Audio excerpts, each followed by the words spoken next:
Hey guys, so I really didn't know how to start out this video, but hence the title. Yes, it is true. This is not clickbait.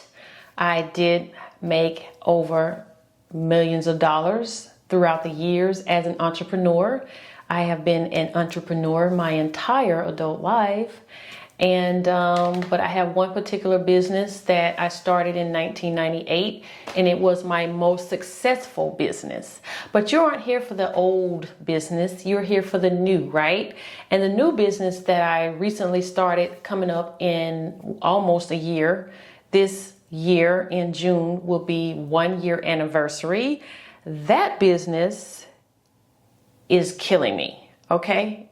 It's killing me. My Etsy shop. It's killing me. So it's one of the hardest things I've ever done in my life. And I'm here to talk to you mainly about the myths and what I actually thought was going to happen. Suddenly, I'm not sure what year it was or what time period it was. It wasn't too long ago. If I remember it, I'll put it up on the screen. But at one point, there was this huge outbreak, if you will, if you want to use that term, of commercials and YouTubers, social media influencers, the social media influencers, whether it was TikTok, whether it was YouTube, whether it was Pinterest, whatever, Instagram.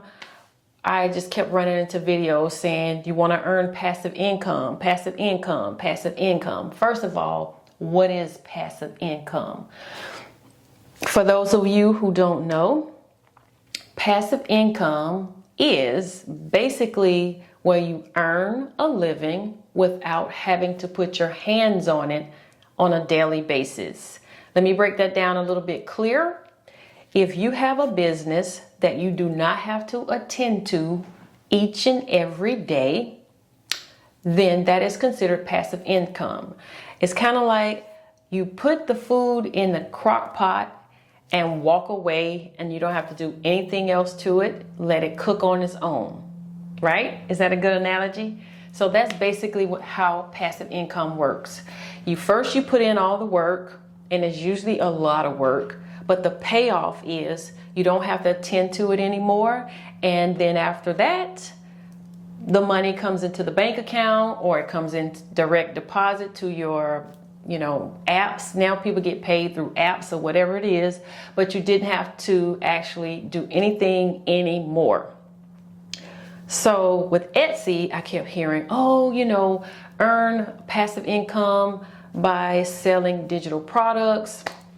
And it could be any type of digital product. It could be, invitations, wall art, stickers, anything that you can download as a buyer, print it out, and do what you will with it, okay? So I was thinking, wow, is that true? I mean, I've seen all these videos with all these people, social media influencers saying, hey, would you like to earn passive income?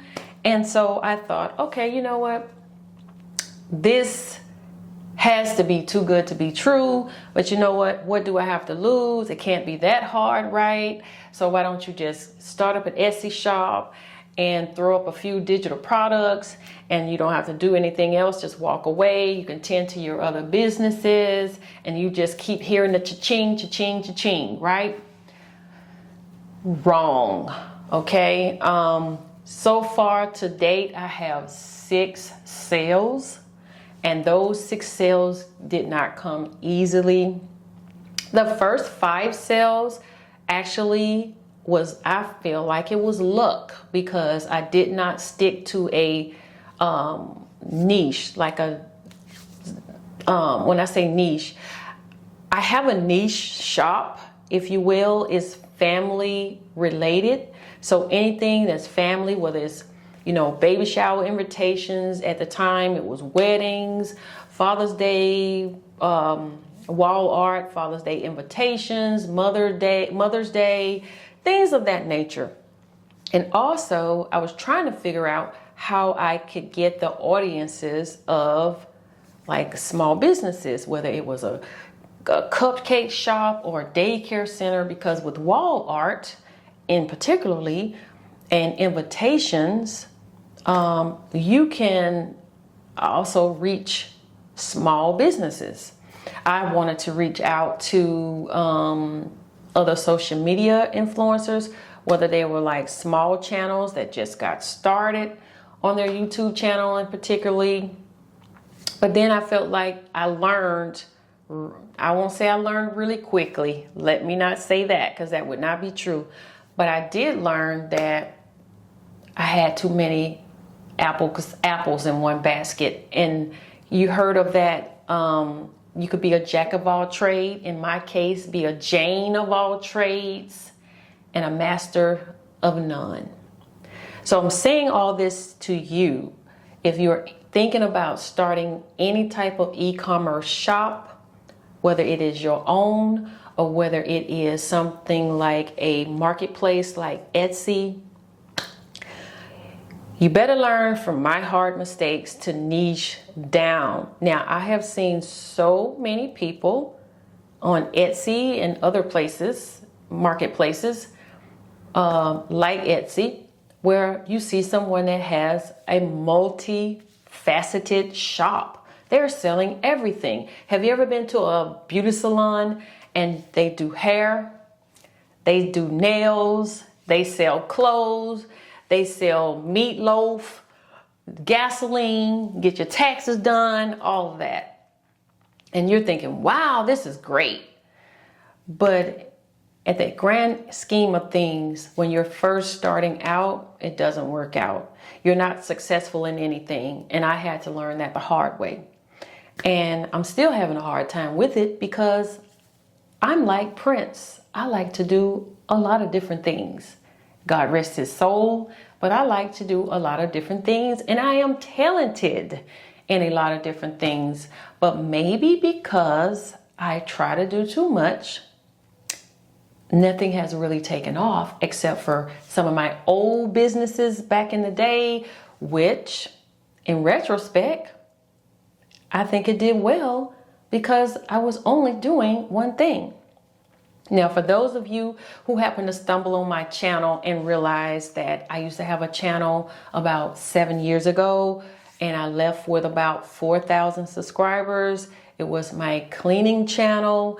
It was actually a channel that went along with my actual business where I went out and showed you guys tips and tricks of the trade, of the cleaning business, behind the scenes, and how to take care of your home, your own personal home if you didn't have a business. I gave you the tips and the tricks. And yeah, that actual business did very well for almost 30 years, okay? But again, I was only focusing on one thing.